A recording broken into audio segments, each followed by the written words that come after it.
Un cordial saludo a todos los oyentes de Radio María. Un día más, con la gracia del Señor, proseguimos el comentario del Catecismo de nuestra Madre la Iglesia. Hoy queremos concluir el apartado que tiene como título El mérito. Hemos dedicado ya 2 programas y queremos hoy concluir con un tercero. Nos faltan 2 puntos, el 2010 y el 2011. Y dice el primero de ellos, el 2010. Puesto que la iniciativa en el orden de la gracia pertenece a Dios, nadie puede merecer la gracia primera en el inicio de la conversión, del perdón y de la justificación. Paramos ahí y continuaremos después para tener más claridad en la exposición. La afirmación primera, por lo tanto, la de que la iniciativa siempre es de Dios. La iniciativa en el orden de la gracia es de Dios. Nadie puede merecer la gracia primera. Después de ayer hablábamos de cómo en la teología católica hablamos de la posibilidad del merecimiento. Dios ha querido salvar al hombre, integrándole al hombre en esa obra de salvación. La gracia eleva la naturaleza, ¿no? La naturaleza humana, y le hace colaboradora de la salvación de Dios. Es impresionante, ¿no? Decíamos que Dios da 2 regalos en uno. Nos salva y encima nos hace partícipes también de esa salvación. Dios te da el don y además te da la posibilidad de que tú también merezcas ese don. Son 2 regalos en uno, ¿eh? Bueno, pero aquí, sin embargo, hace un matiz importante. Que nadie puede merecer la gracia primera. O sea, el hecho de que tú puedas merecer es ya un regalo. O sea, lo primero, tú antes de merecer nada, antes de que tuvieses ningún tipo de mérito, Dios te amó gratuitamente, sin merecimiento alguno por tu parte. Somos el fruto de un amor totalmente gratuito. Totalmente gratuito. Esto es muy importante, ¿no? Es muy importante. No se puede hablar de merecimientos en ese primer momento de la decisión de Dios de amarnos y de buscarnos. No, ahí no hay mérito que valga. Después sí, cuando colaboramos con Dios, cuando Él nos da sus gracias, Él quiere también que merezcamos, que respondamos a una gracia y que de esa manera merezcamos la siguiente gracia que quiere dárnosla. Bueno, bien, eso es otra cosa distinta. Cuando ya estamos adentrados en un camino, ¿no? Dios da una gracia y también quiere que nosotros colaboremos con ella y así nos capacitemos para recibir otra gracia después que quiere darnos. Bueno, eso es otro tema. Pero aquí la afirmación de este punto 2010 dice, en el primer momento hemos sido amados de una manera totalmente gratuita, sin merecimiento alguno por nuestra parte. La gracia primera, o sea, esa decisión de Dios de amarnos, de hacernos hijos suyos, de salvarnos, de perdonar nuestros pecados, es una gracia totalmente gratuita. Dicho de otra forma, aquí no cabe decir, te quiero porque eres bueno. No, Dios no nos dice, te quiero porque eres bueno, no. Sino, te quiero y al quererte posibilito que seas bueno. Como a veces se dice con los niños, ¿no? Si te portas bien, papá te querrá. Si te portas bien, papá y mamá te van a querer. No, eso no. Aparte que no, tampoco es cierto, ¿no? Porque los padres también aman a imagen de Dios, también tienen un amor gratuito. Pero es que Dios no nos dice, si te portas bien te querré. No, Dios te quiere gratuitamente y no es que te quiera porque seas bueno, te quiere para que puedas ser bueno. Es un amor gratuito. Esta afirmación es muy importante y aquí se refiere, el catecismo hace referencia a un punto anterior, en 1998, donde también se dijo esto, ¿no? Esta vocación a la vida eterna es sobrenatural, depende enteramente de la iniciativa gratuita de Dios, porque sólo Él puede revelarse y darse a sí mismo, sobrepasa las capacidades de la inteligencia y las fuerzas de la voluntad humana. Lo primero, por lo tanto, es una decisión gratuita del amor de Dios, de amarnos, sin merecimiento alguno por nuestra parte. En aquella famosa parábola del hijo pródigo de la que tanto hemos hablado, sobre todo en torno al sacramento de la penitencia, hay un versículo que es el versículo 20 de ese capítulo 15 de San Lucas, en el que se significa esto de que la iniciativa es de Dios. Cuando dice en esa parábola, en ese versículo, el hijo pródigo, porque podría parecer, ¿no? Podría parecer, si uno lee esa parábola, que la iniciativa de la conversión ha sido del hijo pródigo, que se había alejado de casa, que empieza a pensar, pero qué tontería he hecho, cuánto mejor estaría en casa de mi padre, volveré, y podría parecer, en una primera lectura de esa parábola, que la iniciativa de la conversión ha sido del hijo, y sería un error. El versículo 20 nos da la clave. El hijo vuelve, coge el camino de retorno hacia la casa de su padre, y dice, ¿no?, en ese versículo 20,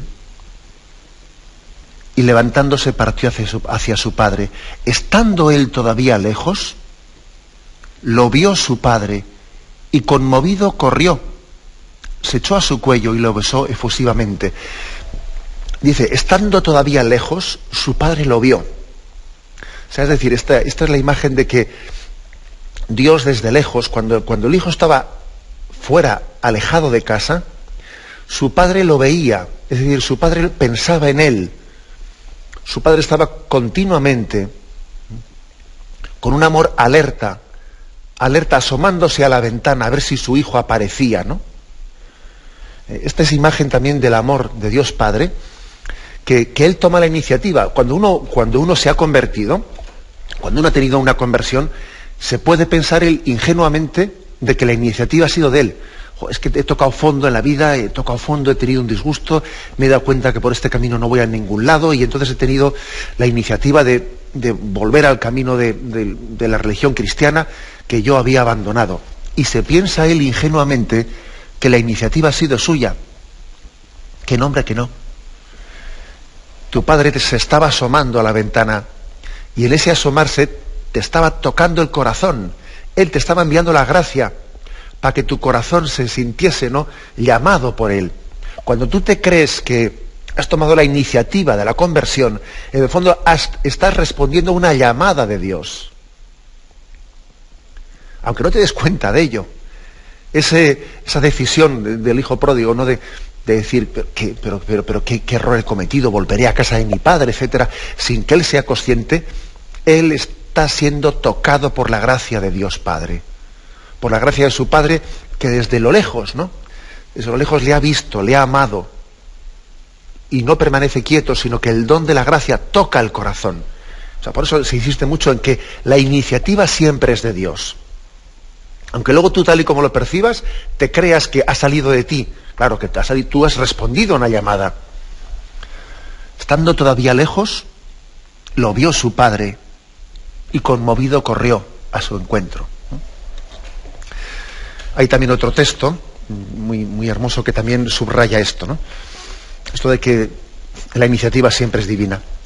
Es el capítulo 1 de San Juan, cuando habla ahí de esos primeros discípulos de los que Jesús está llamando, se está rodeando de ellos, ¿no?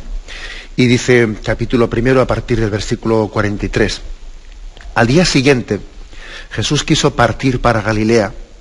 Se encuentra con Felipe y le dice, sígueme. Felipe era de Besaida, de la ciudad de Andrés y de Pedro. Felipe se encuentra con Natanael y le dice, ese del que escribió Moisés en la ley y también los profetas, lo hemos encontrado.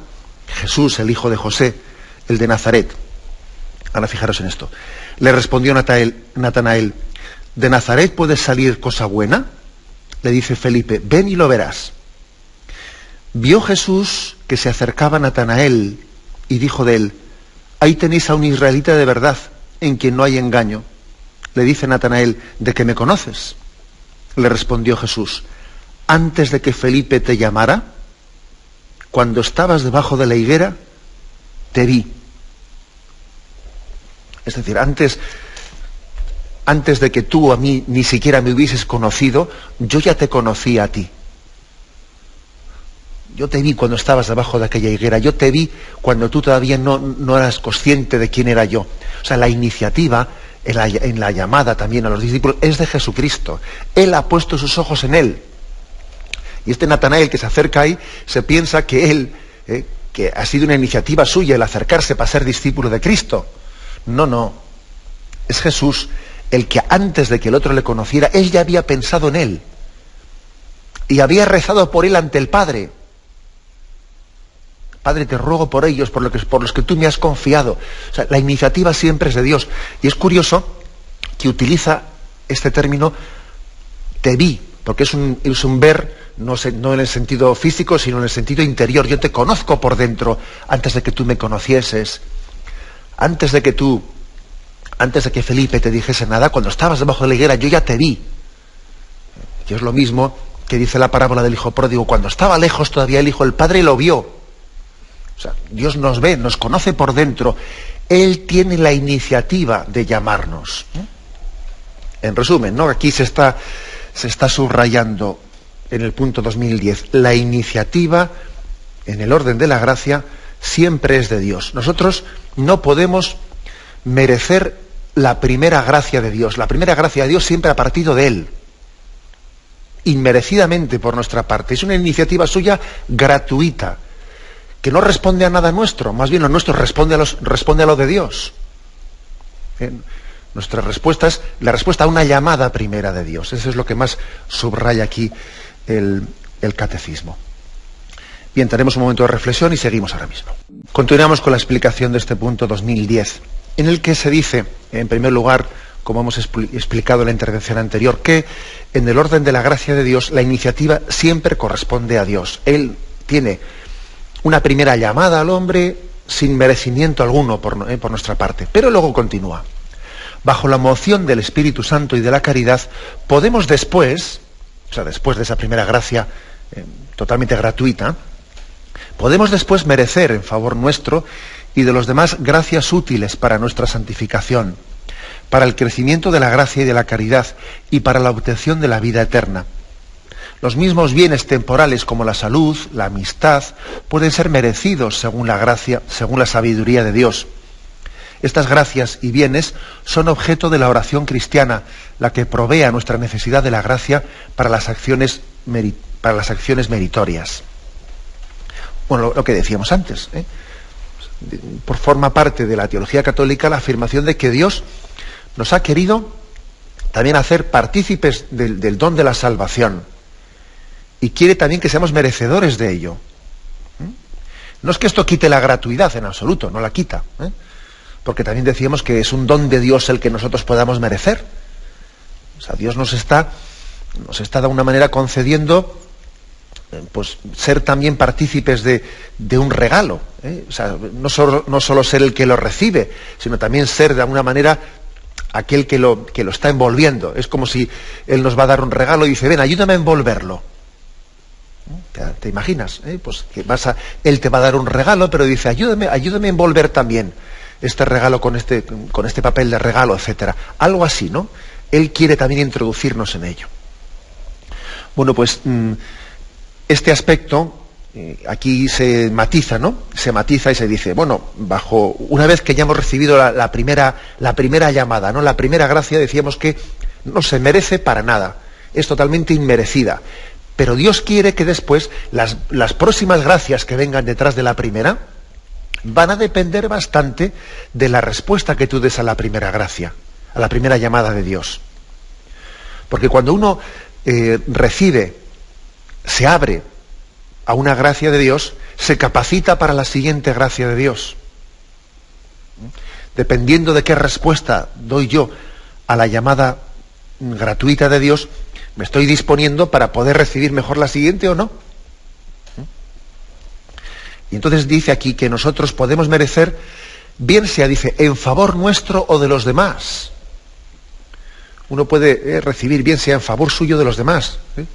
Y ahí tenéis, bueno, pues cómo uno reza y ora a Dios y ofrece también sacrificios por sus hermanos, ¿no? ¿Cuántas personas hay? Por ejemplo, estoy pensando en las almas contemplativas, que han querido ofrecer su vida pues haciendo de su oración y de su ofrenda pues una ofrenda viva a Dios por la salvación de todos sus hermanos. Y su vida también tiene un gran merecimiento. Sí, Señor, no nos avergoncemos de esa palabra, tiene un gran merecimiento ante los ojos de Dios. Ofrecen su vida como hostia viva, santa, agradable a Dios. en favor de toda la Iglesia, tiene un gran merecimiento, ¿no? O lo de tantos enfermos, que bueno, que ofrecen sus enfermedades y grandes soledades. También hay personas que ofrecen grandes soledades y muchos desprecios que han sufrido en su vida, y en vez de estarse, pues ahí, ¿no? Pues dale que te pego dándoles vueltas, dice, Señor, te ofrezco, y ese ofrecimiento es meritorio. Es meritorio las obras de caridad, de entrega que realizan tantas personas, ¿no? Son meritorias para su propia salvación y para la de sus hermanos. Son gracias, por lo tanto, gracias que están suscitando en nosotros unos méritos que todavía nos permiten colaborar más con las gracias de Dios. Bueno, aquí, por cierto, aquí se describen, ¿no? Con la gracia de Dios, dice, se puede merecer nuestra propia santificación. Se puede merecer también el crecimiento en la santificación. Es decir, con la gracia de Dios se puede merecer el que alguien viva en gracia de Dios, el que crezca en esa gracia de Dios, el que se prepare para la vida eterna. Dios ha querido que eso se pueda merecer. Y también dice que se pueden merecer bienes temporales. Bienes temporales. Se puede merecer, dice aquí, por ejemplo, la salud, etcétera. Son dones que se pueden merecer. Por cierto, un texto que lo tenemos en Lucas 7, versículo 4. Es curioso. Curación del siervo del centurión. Dice, cuando hubo acabado de dirigir todas estas palabras al pueblo, entró en Cafarnaún. Se encontraba mal y a punto de morir un siervo de un centurión, muy querido de éste. Habiendo oído hablar de Jesús, envió donde él unos ancianos de los judíos para rogarle que viniera y salvara a este siervo. Entonces, llegando donde Jesús, le suplicaban insistentemente diciendo, merece que se lo concedas, porque ama a nuestro pueblo y él mismo nos ha edificado la sinagoga. Es curioso que los judíos le presentan a ese centurión, le presentan delante de Jesús diciendo, mira, es un romano, no es un judío, no es uno de los nuestros, pero mira, merece que le concedas esa petición que te está haciendo de que cures a su siervo. Merece que lo hagas porque mira, es un hombre bueno que nos ha ayudado a construir la sinagoga, a pesar de que es un pagano, ¿no? Merece que se lo concedas. También Jesús dice en Lucas 10:7, el obrero merece su salario. Es curioso, ¿no? La Sagrada Escritura no se avergüenza de esta palabra del merecimiento. Ese centurión, con su bondad, ese centurión con su corazón también bondadoso, que es capaz de ayudar a los judíos sin serlo, construyendo la sinagoga, mereció ante Jesús, mereció por esa bondad, mereció que el Señor se fijase en él y curase a su siervo. Por lo tanto, aquí la afirmación es que Dios ha querido que algunas personas, bueno, que nosotros podamos merecer determinadas gracias, ¿no?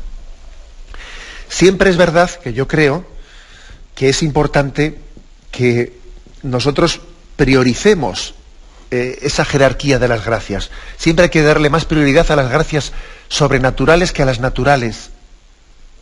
También aquí, tal y como se expone, dice, tenemos que merecer sobre todo la santificación, el crecimiento de la gracia, la vida eterna, y luego dice los bienes temporales, la salud, la amistad, etcétera. Es importante que prioricemos lo sobrenatural por encima de lo natural.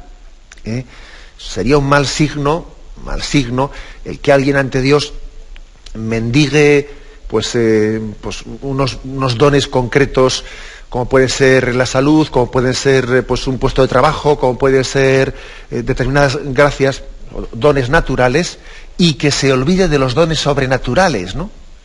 No es un buen signo a la hora de mendigar la gracia de Dios y de querer merecerla, y de merecerla por nuestra oración, merecerla por nuestro sacrificio, ¿no? Bueno, yo creo que es importante que prioricemos los dones sobrenaturales, sin avergonzarnos en absoluto de pedir los dones naturales que necesitamos, porque somos mendigos. Somos mendigos, pero acordaros que aquel paralítico que se le presentó en camilla, ¿no?, delante de Jesús, que le presentaron y le descolgaron, etcétera, delante de él, y que venía pidiendo la curación, Jesús primero le perdonó los pecados. para sorpresa de los allí presentes, ¿no? Porque uno podía decir, pero si él venía pidiendo otra cosa. Sí, pero Jesús le vino como a decir, mira, una cosa es lo que me pides y otra cosa es lo que necesitas. Y aunque tú te pienses que tu mayor necesidad es la sanación de tu parálisis física, yo que te conozco por dentro, sé que tu mayor necesidad es el perdón de tus pecados. Entonces no es lo mismo lo que el hombre a veces pide que lo que el hombre necesita. Y Jesús primero le quiso perdonar los pecados y para más tarde decirle, levántate, coge tu camilla y echa a andar. Pero ¿qué es más? ¿Decirle a este tus pecados son perdonados? O decirle, pues estás curado. Es más importante, ¿no? Jesús sabía que tenía más necesidad de ser perdonado de sus pecados que de curar su parálisis. Y así también nosotros, cuando nos presentemos delante de Dios, que no nos quepa la menor duda de que las gracias sobrenaturales pues son las más importantes para nosotros y tenemos que, por lo tanto, priorizarlas, intentar que nuestra súplica, en todo el esfuerzo de ese merecimiento, se centre principalmente en los dones sobrenaturales y, en segundo lugar, en los dones naturales. Bien, tenemos un momento de reflexión y continuaremos enseguida. Continuamos en este programa del Catecismo de la Iglesia Católica y concluimos con el apartado del mérito, explicando el último de los puntos, el 2011. Dice así: la caridad de Cristo es en nosotros la fuente de todos nuestros méritos ante Dios. La gracia, uniéndonos a Cristo con un amor activo, asegura el carácter sobrenatural de nuestros actos y, por consiguiente, su mérito tanto ante Dios como ante los hombres. Los santos han tenido siempre una conciencia viva de que sus méritos eran pura gracia. Y aquí viene un texto ahora de Santa Teresita del Niño Jesús que es precioso y ahora lo vamos a leer. Además es muy iluminador, muy iluminador. La afirmación primera que está hecha aquí, en el punto 2011, es que la fuente de nuestros méritos no está en nosotros mismos, ojo, y perdonad que sea tan machacón, la fuente de los méritos no está en mí mismo, sino que es un regalo de Dios. O sea, es la caridad de Cristo que vive en nosotros, es la que nos permite merecer. Es decir, cuando digo, ya no soy yo, es Cristo el que vive en mí. Unidos a Cristo, nuestros actos son meritorios. Unidos a Cristo, nuestros actos son sobrenaturales y por lo tanto son meritorios. Si una persona hace, pues de alguna manera puede hacer unas obras naturalmente buenas, pero no está unido a Cristo, es decir, por lo tanto no permite, o sea, las puede hacer por vanidad, por filantropía, puede hacer obras buenas, digamos, objetivamente hablando, ¿no? Acciones buenas, pero que no están movidas por el Espíritu de Cristo. Y por tanto no son meritorias, no son obras sobrenaturales, son obras naturales. La filantropía no es meritoria. No es meritoria. Ya sé que es fuerte lo que estoy diciendo, pero esto forma parte de la fe católica. Uno puede hacer, externamente hablando, puede hacer muchas obras buenas que no son meritorias delante de Dios. Bueno, sencillamente porque las hace por dinero, sencillamente porque las hace por vanidad, sencillamente porque las hace por intereses, pues por interés, te quiero Andrés, vamos, además lo dice el Señor, si amáis únicamente a los que después puedan revertir en favor vuestro, ¿qué mérito tenéis? Fijaros lo que dice esa frase de Jesús. Si amáis únicamente a las personas de las cuales después esperáis recibir a cambio, ¿qué mérito tenéis? Dice Jesús. O sea, está negando el mérito a esa acción. Eso no tiene ningún mérito. ¿Por qué? Porque es una obra natural, no sobrenatural. No tiene ningún mérito que yo ame a alguien para que después él se acuerde de mí. Eso no es meritorio, eso es una obra natural, no es una obra sobrenatural. El mismo Señor, en ese pasaje evangélico, niega el mérito a esa acción, porque no es una acción sobrenatural, es meramente natural. Entonces, aquí se afirma con fuerza, para que las obras del hombre sean meritorias, es necesario que sean sobrenaturales, es decir, que estén hechas para gloria de Dios y bien de nuestros hermanos, para gloria de Dios y bien de nuestros hermanos. Entonces, eso sí, cuando nos dejamos mover por el Espíritu de Cristo, nuestras obras son sobrenaturales y por lo tanto son meritorias. Son meritorias. Y el mérito les viene no de mí mismo, sino de que Cristo vive en mí.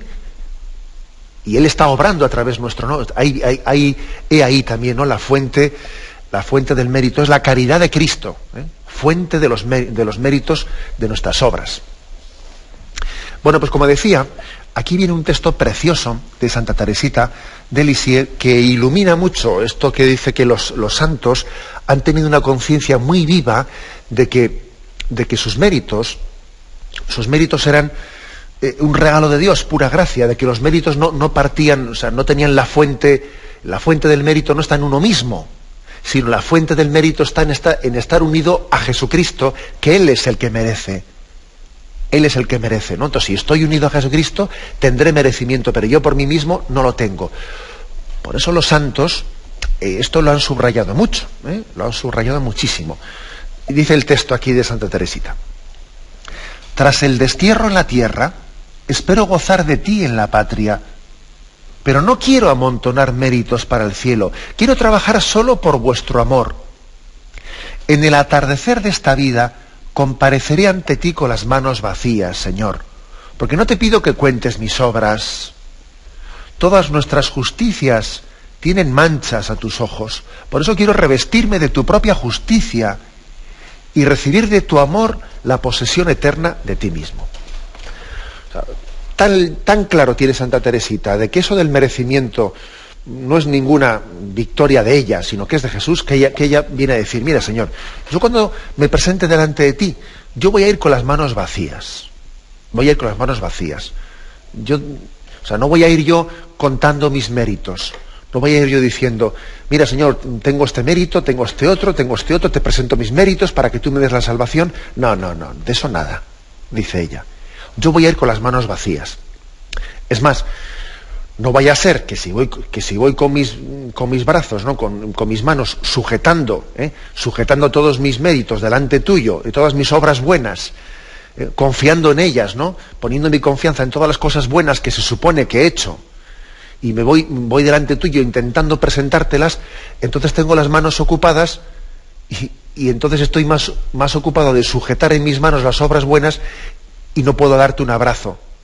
Dice Santa Teresita: mira, yo prefiero tener las manos vacías cuando me presente delante de ti, y así las tengo desocupadas para poder darte un abrazo.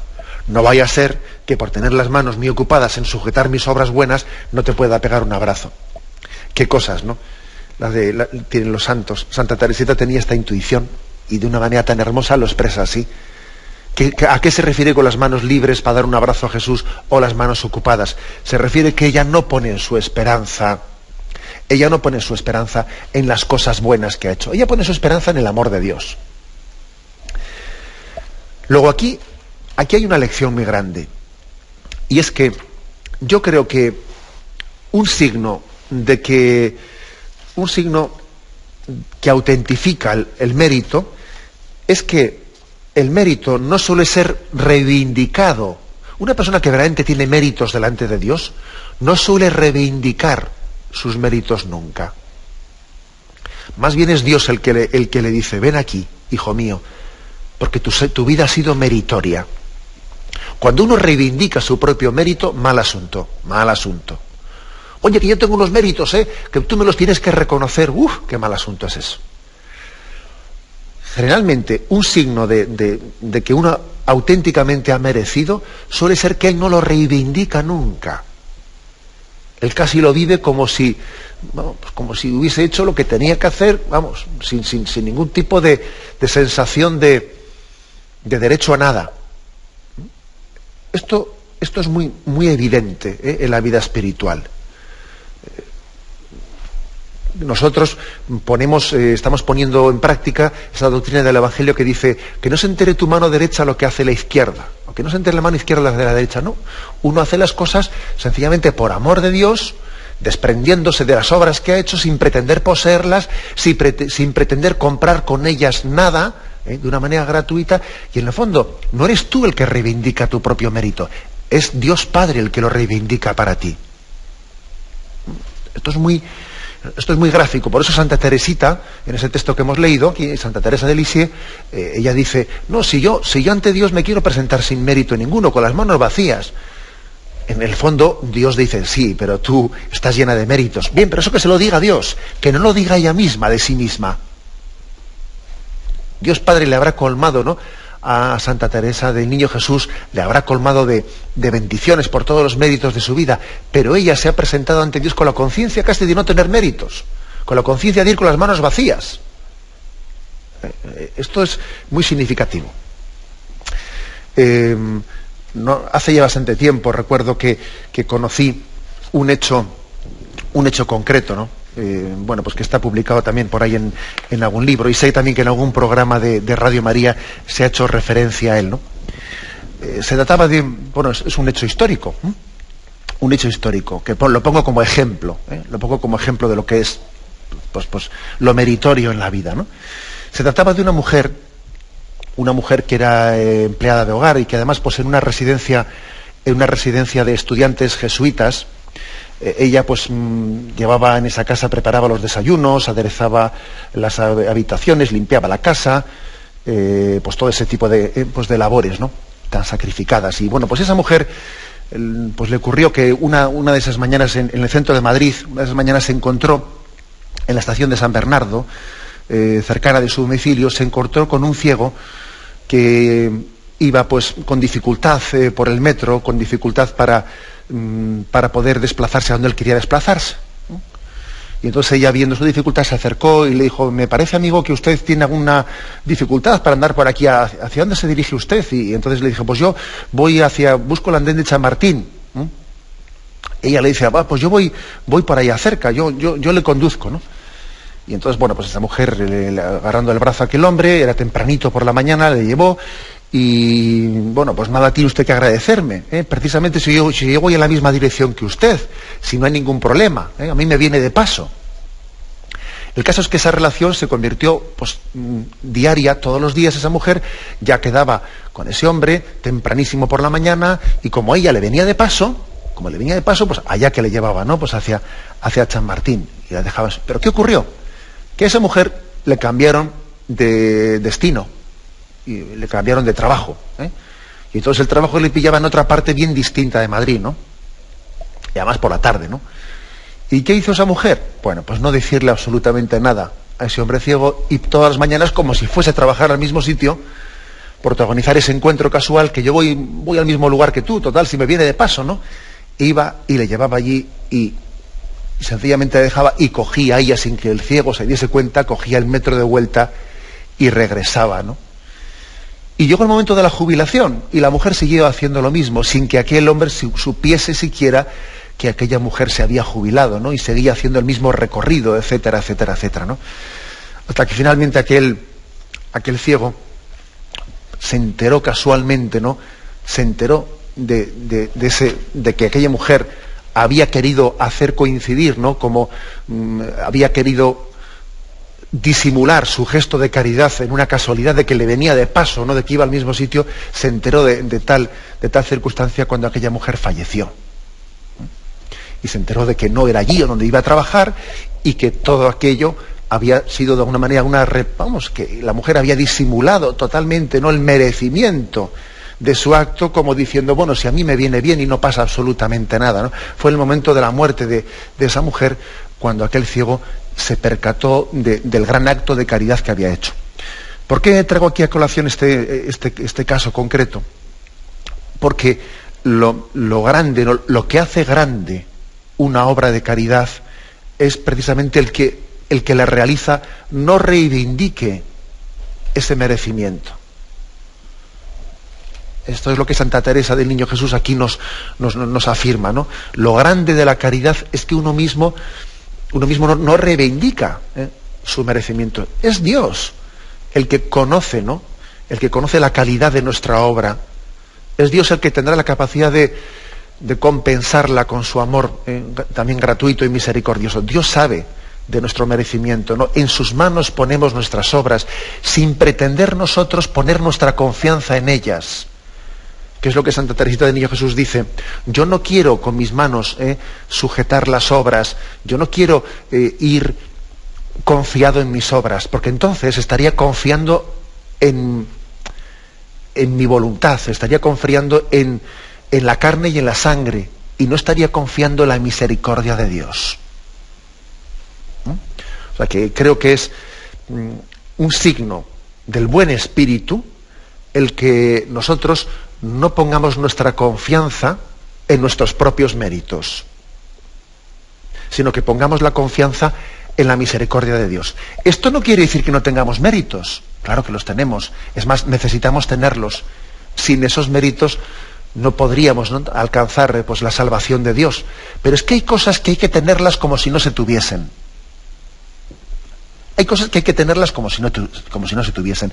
Entre otras cosas, por lo que dice aquí Santa Teresa del Niño Jesús, que dice: todas nuestras obras de justicia tienen manchas a tus ojos. Es verdad, en todas las cosas buenas que hacemos siempre están manchadas. Están manchadas porque, bueno, pues uno ha hecho una cosa buena, pero también en el fondo la ha manchado un poco. Lo de manchar se refiere a que ya la he mezclado yo con un poco de vanidad.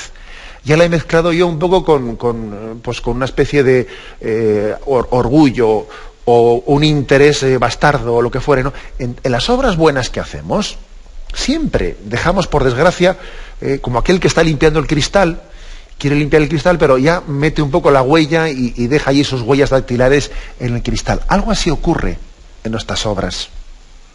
Con lo cual, pues lo correcto es decir: Señor, yo hago las obras, intento hacerlas en tu nombre y lo mejor que puedo, pero luego yo no me voy a ufanar de ellas.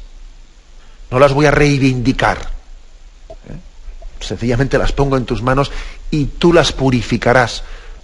Lo que hay de imperfecto en las obras que yo hago, ¿no? Seguro que están manchadas, porque el hombre, aunque haga buenas cosas, pues también al mismo tiempo tiene siempre una intencionalidad no suficientemente pura, no por la pura gloria de Dios, sino que siempre metemos ahí otras cosas, ¿no? Por eso uno dice: Señor, yo hago las obras lo mejor que puedo y las pongo en tus manos para que tú las purifiques y tú les darás el merecimiento. Yo no voy a reivindicarlo, lo pongo en tus manos.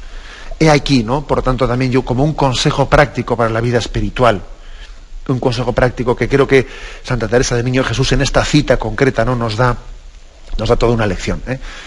Concluyo volviendo a leer este texto. Tras el destierro en la tierra, espero gozar de ti en la patria, pero no quiero amontonar méritos para el cielo, quiero trabajar solo por tu amor. En el atardecer de esta vida compareceré ante ti con las manos vacías, Señor, porque no te pido que cuentes mis obras. Todas nuestras justicias tienen manchas a tus ojos, por eso quiero revestirme de tu propia justicia y recibir de tu amor la posesión eterna de ti mismo. Bueno, pues aquí quedamos y vamos a pedirle a esta santa, a Santa Teresa del Niño Jesús o Santa Teresita de Lisieux, como queréis llamarlo, vamos a pedirle a esta santa que nos haga entender, ahora que está ella en el cielo, ¿no?, nos haga entender pues este misterio de la gracia y del mérito, que no pongamos nuestra confianza en las obras de nuestras manos, ¿no?, sino que pongamos la confianza en que Dios bendice nuestras pobres obras y por su amor las hace meritorias. Que confiemos en ese amor de Dios que hace meritorio las pobres obras, hace meritorias las pobres obras humanas. Lo dejamos aquí. Me despido con la bendición de Dios Todopoderoso, Padre, Hijo y Espíritu Santo, descienda sobre vosotros. Alabado sea Jesucristo.